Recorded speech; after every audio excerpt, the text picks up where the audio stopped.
Ini sambil lihat ya, hadir dari Jogja. Yes. Assalamualaikum Abah. Waalaikumsalam. Papua Barat. Oke, salam buat Papua Barat. Adiansah. Good. Seneng bisa nyambung. Kita sambil ngobrol. Nah, hari ini siang ya, jam 2 WIB. Saya ditemenin sama satu orang. Saya kenalkan ya. Nih, saya geser kameranya. Nih, saya sama dengan Tom Lembong. Tom. Hai guys. Say hi Tom. Halo netizen teman-teman. Gimana kabarnya? Akhir pekannya oke? Bisa istirahat, bisa nikmatin keluarga, teman-teman. Ya, ini seru nih Tom. Ini pertama kali nih kita bisa bareng-bareng. Ini saya gimana caranya? Kita mundur dikit ya. Mantap.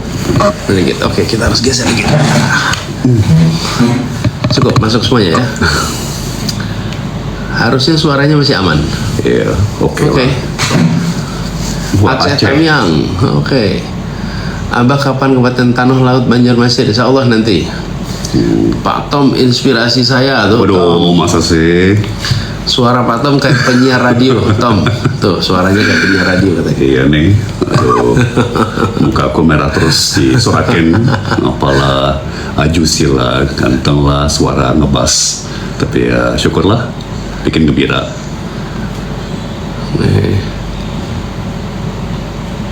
Kapan Kendari? Ya, insya Allah nanti kapan-kapan sampai Kendari. Itu siapanya Abah. Bogor hadir, Aceh Utara, waduh TKI juga dari Malaysia. Oh, Sukabumi tadi. Sukabumi, Kerawang.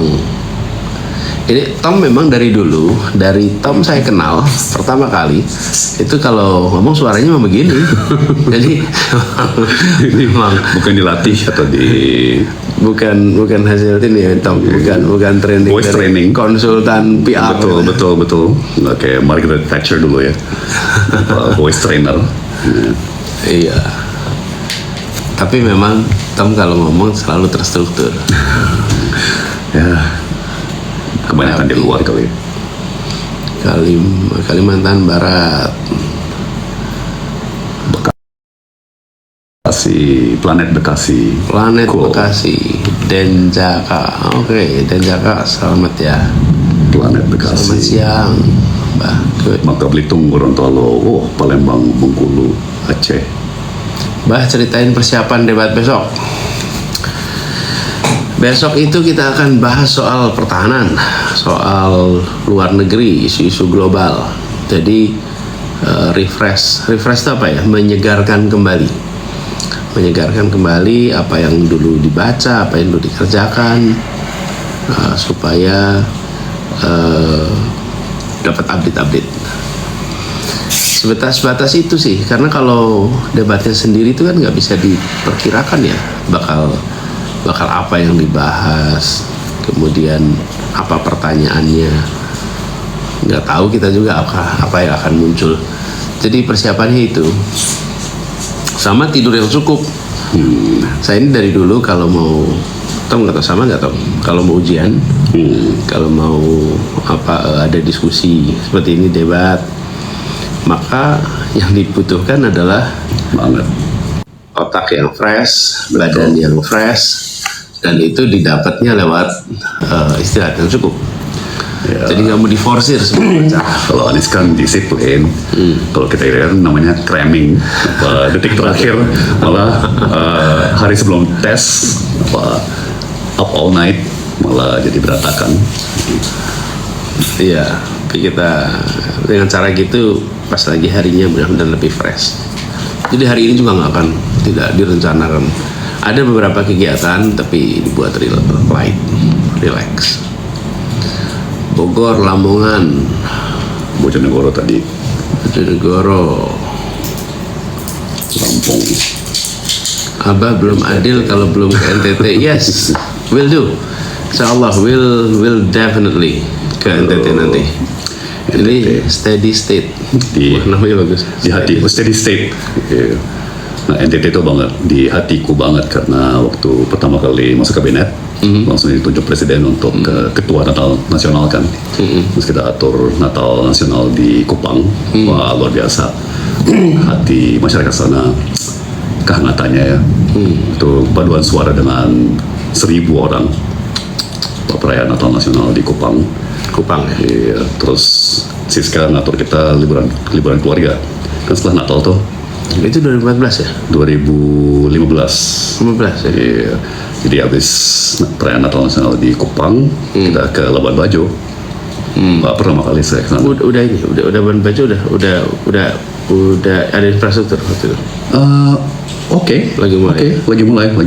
Lagi mulai. Justru rada otentik ya, rada feelingnya tuh kayak benar-benar natur alam ya. Nah, takutnya jangan sampai over develop ya. Betul. Ini ada dari Ismail.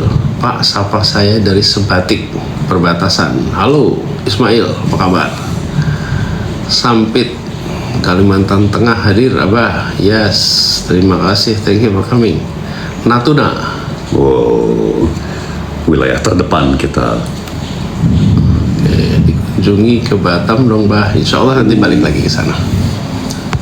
Nih, sambil kita liatin. Bah, butuh mantu nggak buat Kaisar?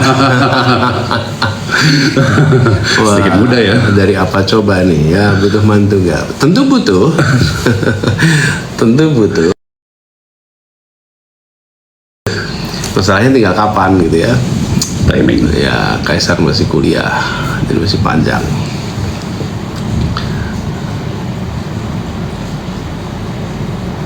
Wih, Kendari. Perpaduan dua Indonesia, insya Allah bisa terus makin kompak ya. Pak Tom kembaran saya. Yang tahu-tahu aja, gimana bisa kembaran? Mungkin di saat lahir terpisahkan, Ya, separated at birth. lucu banget berdua. Seru ya. Gitulah kalau udah temen hampir 20 tahun. Ini ada yang tanya nih, kalau mau jadi ketua OSIS kayak Bapak dulu, kira-kira apa yang harus disiapin dengan matang? Gini, kalau pengalaman saya dulu ya, saya pun tidak memulai dengan jadi ketua OSIS. Jadi waktu saya SMP, pokoknya saya pengen ikut OSIS, pengen ikut organisasi, dikasih tugas apa saja kerjakan. Jadi jangan kita pilih-pilih.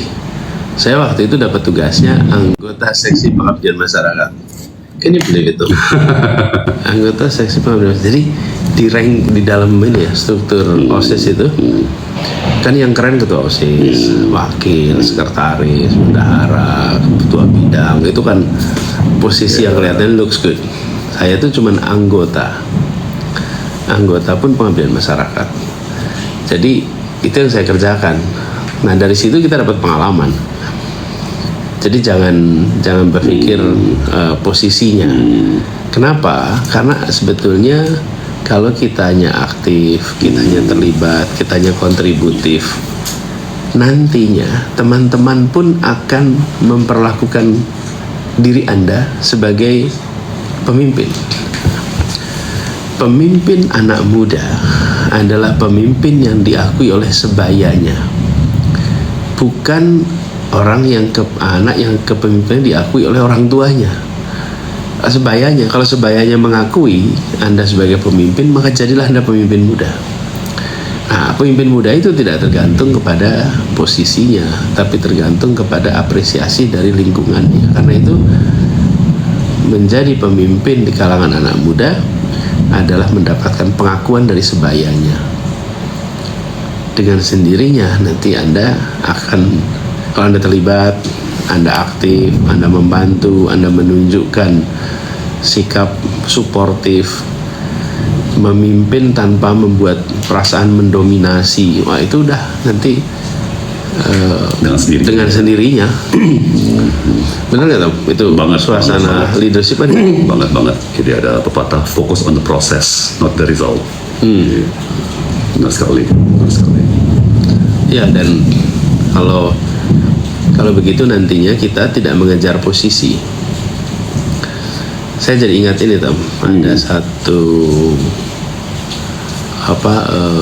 sastrawan dari Rusia, namanya Dostoyevsky. bukan Toto hilang namanya. Coba kita cari. Namanya sastrawan ini Ya. kan biasa nyebut Toto sekarang hilang namanya. Ya, otak udah penuh dengan materi debat. Namanya bukan Dostoy, namanya itu adalah namanya Toto hilang loh. Oh my god. It happens. It happens. It happens. Jadi dia menceritakan bahwa prinsip yang menarik sekali yang dia pakai ini di dalam urusan drama, di dalam urusan teater. Jadi dalam drama teater itu ada peran dan ada aktor. Oke. Jadi banyak orang yang ketika dia memerankan peran yang bagus, perannya menjadi raja, menjadi panglima, menjadi tuan, dia nampak bagus, mempesona. Iya. Tapi ketika orang yang sama ganti peran menjadi hamba sahaya, menjadi orang miskin, menjadi orang biasa, mendadak pesonanya hilang. Iya. Itu artinya kekuatan dia pada peran, bukan pada aktornya. Iya. Kalau aktor yang baik, peran apapun juga yang dimainkan dia menonjol. Apapun. Betul. Apapun juga. Betul. Jadi kalau dia berganti peran pun menonjol. Karena itu buat ini ya, tadi tanya nih, Raffi kamu jangan ngejar peran, saya mau jadi ketua OSIS, jangan, tapi mau ngejar kekuatan diri. Ingat namanya Stanislavski. Konstantin Stanislavski. Itu dramawan terkenal. Nah, dia bilang kekuatanmu harus pada kekuatan aktornya, jangan pada kekuatan peran. Ingat nggak kita kadang-kadang ada film yang si pemain itu hebat sekali di film itu. Terus sesudah ganti peran dia nggak hebat lagi tuh. One hit wonder. Malah yang menang Oscar banyak kan yang memerani kayak budak, macam-macam, tahanan perang. Ya, gitu. tapi artinya kan orang yang terbiasa bergonta-ganti peran. Betul. Jadi buat Raffi, pikirkan untuk menguatkan kemampuan diri, kemampuan memimpin, kemampuan bicara, kemampuan komunikasi, kemampuan menulis, dan kesungguhan untuk bekerja bersama. Kesungguhan untuk kerja bersama, karena kesungguhan kerja bersama itu nantinya akan membuat Raffi itu dekat dengan teman-teman yang lain. Teamwork. Jadi itu akan membuat Raffi dan teman-teman pun akrab, dan akhirnya nanti Raffi bisa jadi akan diakui sebagai yang memimpin dan kolaboratif lah, kira-kira gitu ya. Oke.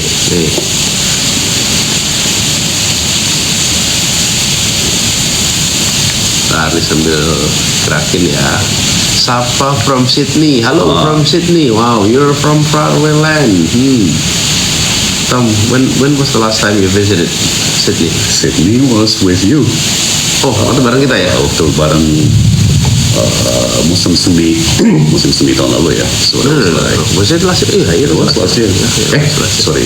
2023. Ya, now 2024. Udah 2024. Ini April Mei ya. Ya, saya sama Tom ini kita ini mulai bersahabat, berteman sejak 2005 ya Tom ya? 2005.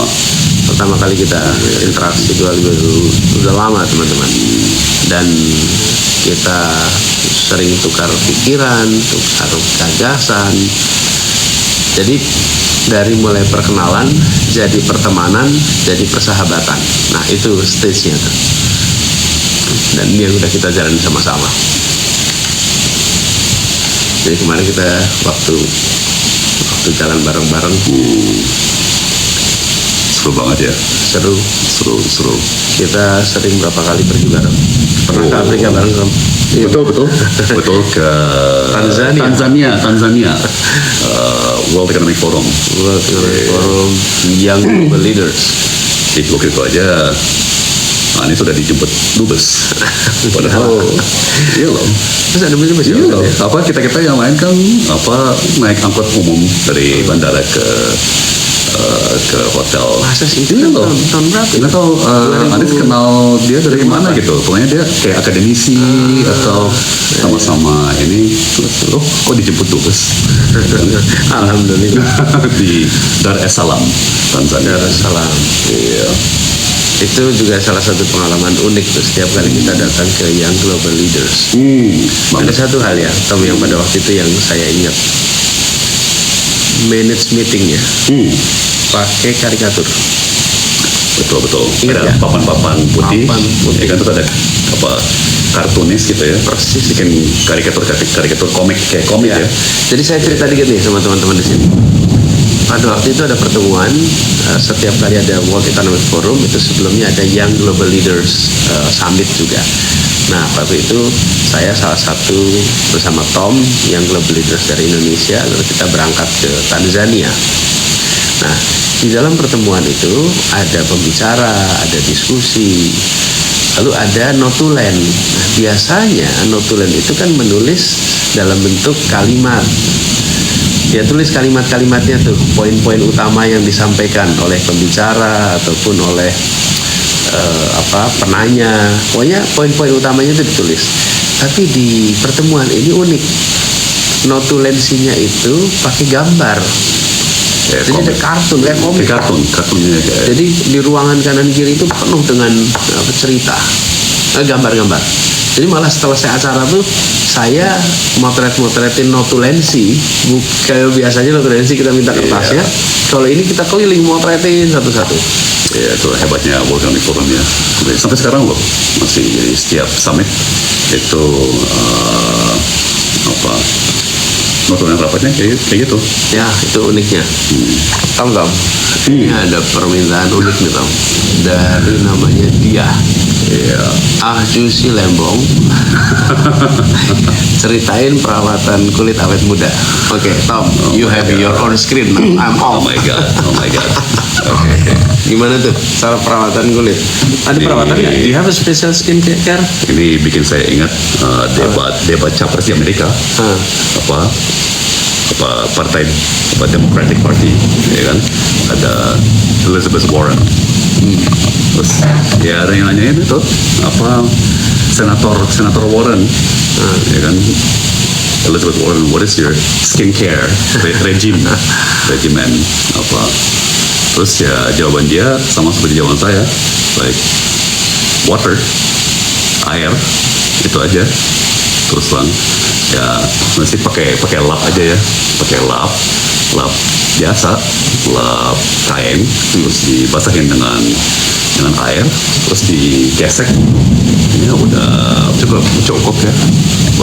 Ya maaf, itu saya sih. Tapi sebenarnya sih yang kunci itu sebenarnya bukan cuman permukaan kulit ya, sebenarnya sih kulit yang sehat itu kan mencerminkan tubuh yang sehat, badan yang sehat. Jadi menurut saya permukaan kulit itu cuman ya di ujung ya, jadi akarnya adalah kesehatan tubuh dan badan gitu. Jadi gizi, tetap gizi, minum air, stay hydrated, ya kan. Kemudian ya yang Anies bilang tadi, tidur mencukupi, ya. Pasti juga stres juga, stres management kayaknya apalagi buat anak muda zaman sekarang ya, kayaknya stress management dan kesehatan mental itu penting banget ya. Karena kalau nggak kan pasti jerawatan atau stres. Gitu ya? Iya, kayaknya banyak masalah kulit itu karena stres ya. Makanya dinikmati. Gampang untuk dikatakan, tak selalu mudah untuk dilakukan. Betul. Nah, Tom, ada lagi nih pertanyaan. Waduh. Tom. Saya jadi hostnya Tom dulu ya, Tom ya. I'm browsing now, Tom. Iya. Dari HM. tips masuk investment banking, Pak Tom. You're an investment banker, so can you share tips? Well, mungkin pertama kita harus realistis ya. Perbankan, sektor keuangan pasti semuanya mengenai angka ya. Jadi udah pasti harus pandai di bidang matematika, mau tidak mau. Ya. Bisa sih masuk di sektor keuangan, bahkan di investment banking sebentar aja. Tanpa pandai dengan angka-angka ya, tapi nggak bakal lama, mungkin misalnya karena pinter bikin PowerPoint ya, dan pinter bikin paparan, pinter desktop research ya. Tapi kalau mau berkarir agak lama ya, ya 3, 4, 5 tahun memang harus pintar angka dan matematika ya. Matematikanya itu matematika apa? Matematika kalkulus atau matematika apa? Ya, jadi sebenarnya sih kebanyakan matematika simple ya, karena ini akuntansi, tapi beda ya. Menjadi akuntan dengan menjadi bankir ya. Jadi tipe akuntansi yang kita harus pandai itu, istilah saya itu akuntansi yang praktis ya, financial accounting. Jadi bukan tata buku sebagai akuntan atau auditor ya. Jadi functional accounting lah. Ya, jadi tata buku yang fungsional. Nah, kemudian setelah itu tergantung mau spesialisasi ke arah mana ya. Kalau misalnya mau ke pasar modal, itu beda lagi. Ya. Tapi kalau mau ke commercial banking, corporate banking, lain lagi. Ya. Tapi pada dasarnya sih. Nah ini mungkin ya, Tom. Ya. Banyak diantara kita ini yang suka takut sama matematika. Apa tipsnya biar sama matematika itu kita bisa menikmati? Ya. Kalau saya tuh ngefans berat sama yang namanya Khan Academy. Khan Academy. Saya lupa nama orangnya apa Khan gitu ya. Ya. Samir Khan? Bukan. Anyway, itu kan dia neranginnya tuh sederhana banget. Ya, pakai logika, pakai akal sehat, ya kan, pakai analogi. Jadi sambil nulis di digital whiteboard gitu ya. Jadi saya sangat recommend ya. Dan hebatnya dia dulu berawal dari matematika, terus fisika, kimia. Salman Khan. Khan Academy itu sumber online yang luar biasa ya. Yang dipakai oleh pelajar dan bahkan dewasa di seluruh dunia ya, untuk keterangan yang simple. Ya, terus kedua ya, yang Anies dari dulu selalu ngajarin kan sebaiknya kayak gituan dilatih dengan contoh-contoh praktis yang sehari-hari, yang seminggu-minggu ya kan. Yang saya ingat banget tuh 15 tahun lalu Anies pernah jelasin ke saya. Jadi jangan ngajarin pakai silo ya kan, kimia ya kan, biologi, tapi kasih contoh yang nyambung dari hulu ke hilir gitu kan. Jadi ada kayak reaksi kimia di sungai ya kan, itu membuat sungai menjadi kondusif buat ikan seperti ini ya kan. Kemudian ikannya berenang ke hilir ya kan, komposisi airnya berubah gitu kan. Jadi saya kira matematika sama ya, sebaiknya dipelajari, jangan abstrak ya, pakai contoh-contoh konkret dari dan ini saya sering bilang sama anak-anak, belajar matematika itu yang serius. Walaupun mungkin terasa seperti berat, tapi penting sekali. Saya kira-kira bulan lalu tuh ditanya sama Dino galau.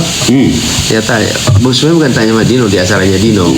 Oh iya, ditanya di acara. Ditanya unexpected questions. What was your favorite subject when you were in school? Apa mata pelajaran yang disukai waktu sekolah dulu? Saya bilang saya suka sejarah, tapi juga saya suka matematika. Nah, kaget semua. apa yang menarik nih? Jadi tanpa kita sadari, ketika belajar matematika itu kita dilatih untuk berpikir sistematis, berpikir logis, dan itu bekal yang baru dirasakan manfaatnya kemudian. Nah, saya sering bilang sama anak-anak gini, kalau kemudian anak saya Ismail kan senang main sepak bola, Mikail, Kaisar gitu. Jadi saya bilang sama mereka, kalau kita lihat latihan sepak bola, para pemain-pemain itu kayak nggak ada sepak bolanya. Dia lari-lari, maju mundur, lari belok kanan kiri, Kemudian dikasih gawang kecil-kecil, dia harus lari-lari di antara gawang-gawang. Drill. Dia harus muter, harus rolling. Itu semua. Terus pertanyaan di mana main bolanya? Kok latihannya itu nggak kelihatan main bola? Latihan itu lari, loncat kanan kiri, loncat maju mundur. Kemudian, itu saya bilang itu seperti belajar matematika. Pada saat kita belajar, seperti kita mikir, ini apa manfaatnya ini semua? Tapi begitu dia main sepak bola, ada yang sliding, dia langsung bisa lewat. Mau nendang dari sudut miring, dia bisa lakukan. Jadi proses pembelajarannya itu, matematika itu menjadi sangat penting karena membuat kita bisa nanti ketika dihadapkan dengan masalah, merumuskan masalah dengan benar, menempatkan, kalau apalagi udah mulai belajarnya sampai kalkulus itu, menempatkan masalah itu kayak matriks itu. Betul. Nah, di mana letak masalahnya? Ini di sini. Jadi geometri, trigonometri. Jadi tadi Tom bilang soal investment bankers perlu matematik. Rasanya untuk banyak hal dalam hidup ini juga perlu bekal matematika. Betul. Ya, betul sekali. Ini agak serius kita ngobrol. Iya nih. Apalagi buat Sabtu sore gitu ya. Sabtu nih. Harusnya ngomongin yang weekend gitu ya. Tom, ada yang tanya tadi itu, etalase kacamata nomor berapa? Baru beli kan biasanya kacamata saya yang gelap, jadi kayaknya dengan kampanye harus keren-keren dikit gitu. Kita coba yang ganti yang perak ya, hanya buat yang kacamata baca ya. Om Lembong, Senin ketemu di Surabaya ya? Siap. Sampai ketemu di Surabaya hari Senin. Masya Allah, sudah ketemu Surabaya. Pak Anies, kapan acara desak diajar ke Jambi? Ya, insya Allah nanti kita sampai Jambi lagi. Abah doakan studi master saya di UGM rampung tahun 25 biar bisa apply S3 abroad. Insya Allah nanti bisa apply S3 abroad. Sama-sama alumni Gajah Mada. Lihat lagi, tapi kita browsing lagi nih. Banten.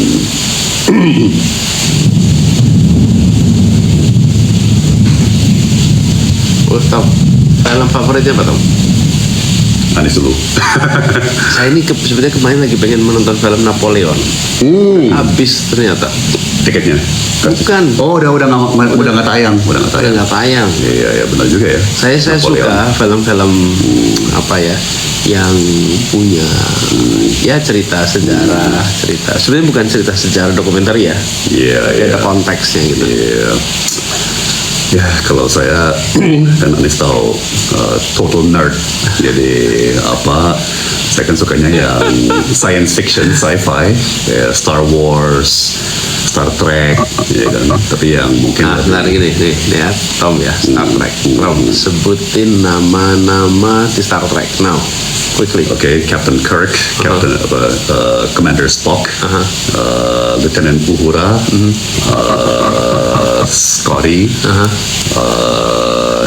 engineer kan di ruang engine, terus mulai ke yang jahat-jahat ya, penjahat-penjahatnya. Khan, terus Q,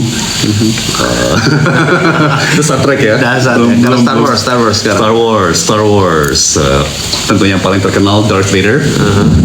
Atau Lord Vader. Lord, kita kayaknya kenal Lord juga ya.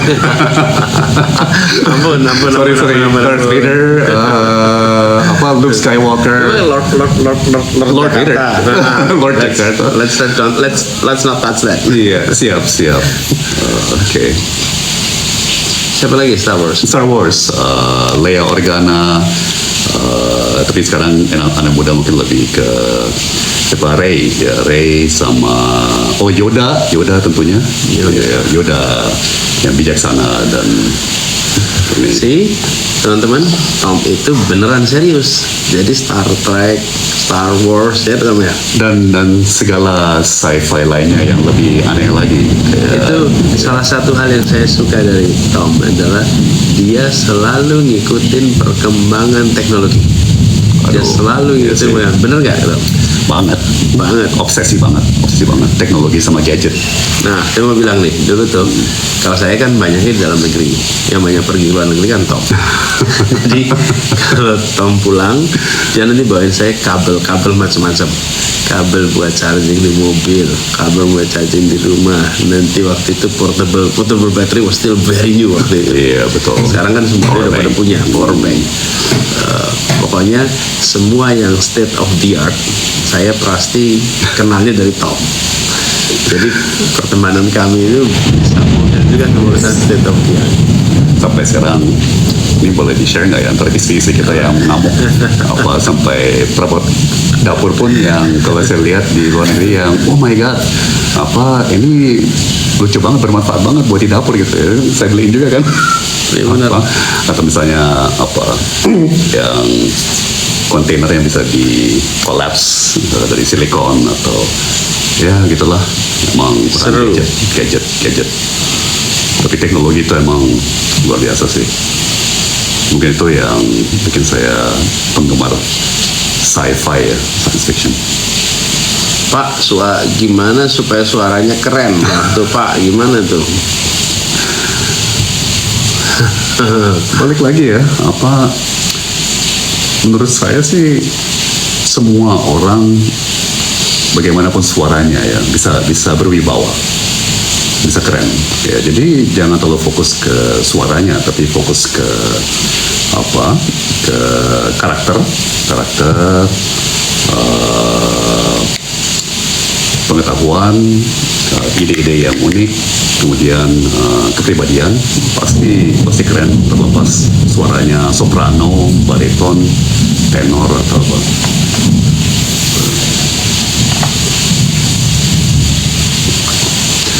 Pak Anies dan Pak Tom, aku Arya dan aku ulang tahun ke-19 hari ini. Wow, Arya, selamat ulang tahun ya. Selamat ulang tahun Arya, semoga sehat selalu, sukses selalu. Sukses, 19 tahun berarti masih belajar. Continue the hard work. Persis sama kayak usianya Atalia ya. Kalian 19 ya? 19, sama saya yang cewek. Selamat ya Arya, enjoy your happy day.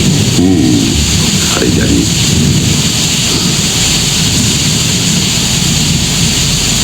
Mbah, butuh motivasi buat skripsian, apalagi teman-teman udah pada lulus. Memang tuh paling sensitif kalau yang masih nulis skripsi, teman-teman udah pada lulus.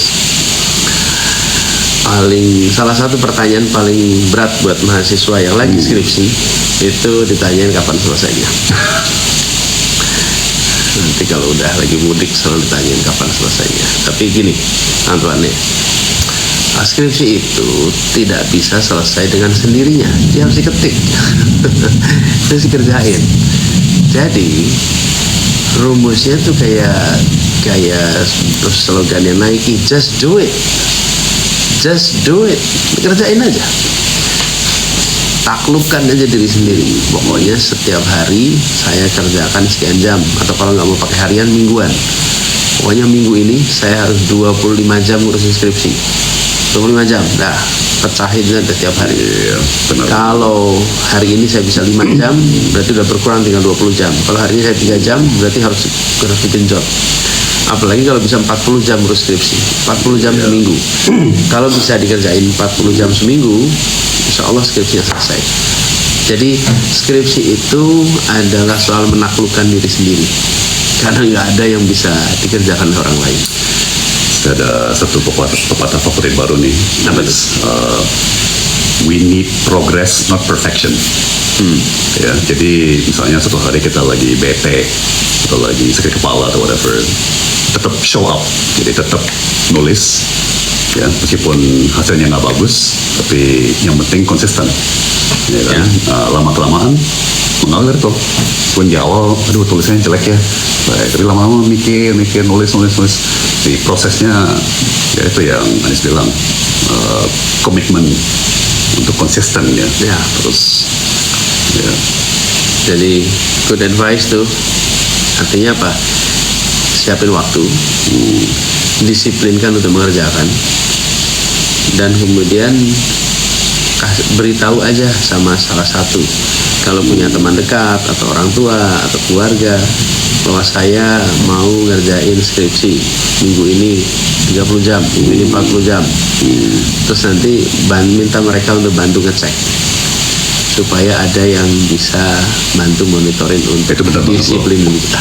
Kalau nggak salah namanya body system. Yes. Ya, jadi emang jauh lebih gampang kalau kita punya teman yang kita bisa saling mendisiplinkan ya, atau saling saling jaga, itu jauh lebih efektif daripada mencoba berjuang sendiri ya. Karena self-disciplining is never easy. Tapi kalau kita ada teman yang ikut jagain target kita, insya Allah kan. Kita kan nggak enak, maksudnya tiap minggu kita bilang sama teman kita, hari ini minggu ini nggak tercapai, ya kan? Otomatis ada tekanan, gitu ya. Namanya Vortigern. My best wishes to you. Dan insya Allah, seperti saya sering bilang, skripsi yang baik adalah skripsi yang selesai.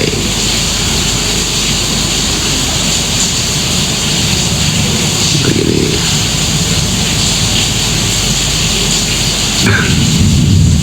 Apalagi nih.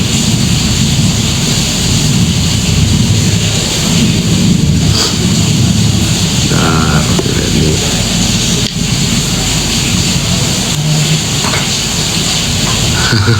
Pak Tom, yang tanya nih, tips yang udah terlanjur wisuda tapi baru nyesel salah jurusan.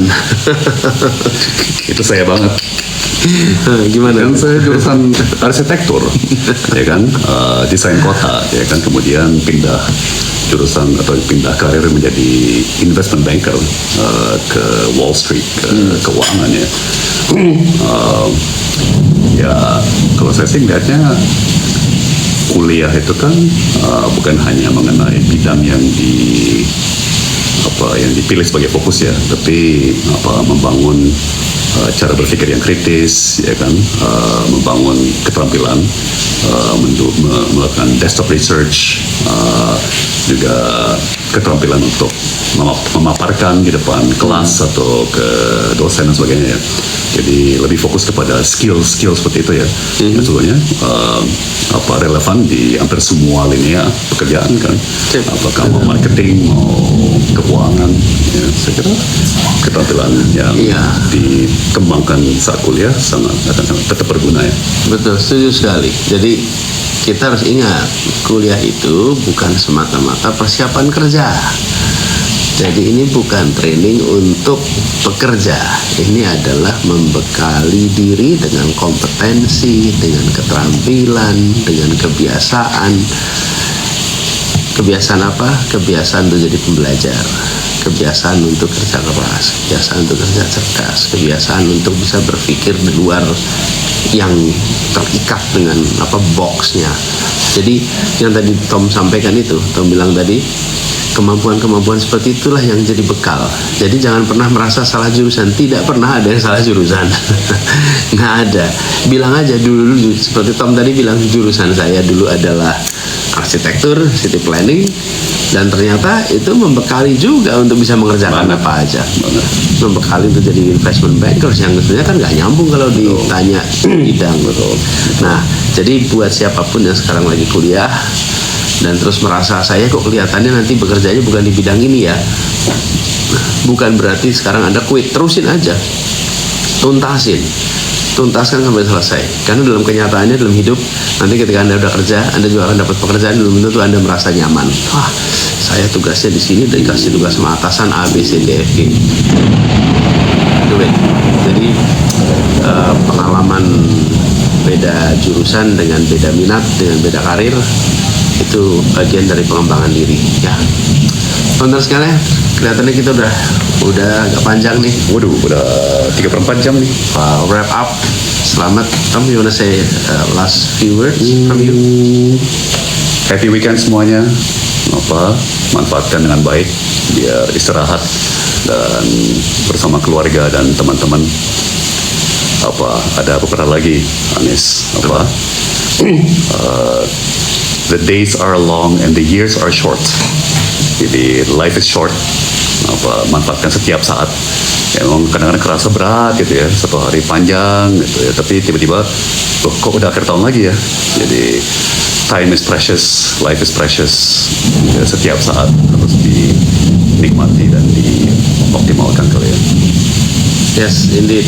Nikmati hari Sabtu Minggu, tapi juga siapin target. Apapun targetnya, sesuai dengan apa yang kita rencanakan. Bikin guidance untuk menjalani target itu, sehingga waktu yang tadi Tom bilang berjalan, kadang-kadang berjalan cepat, bisa diiringi dengan capaian. Ya. Oke teman-teman semua, terima kasih yang sudah ikut sama-sama, yang sudah sempat ngobrol. Insya Allah nanti kita ngobrol lagi di waktu berikutnya ya. Selamat menikmati hari Sabtu, hari Minggu.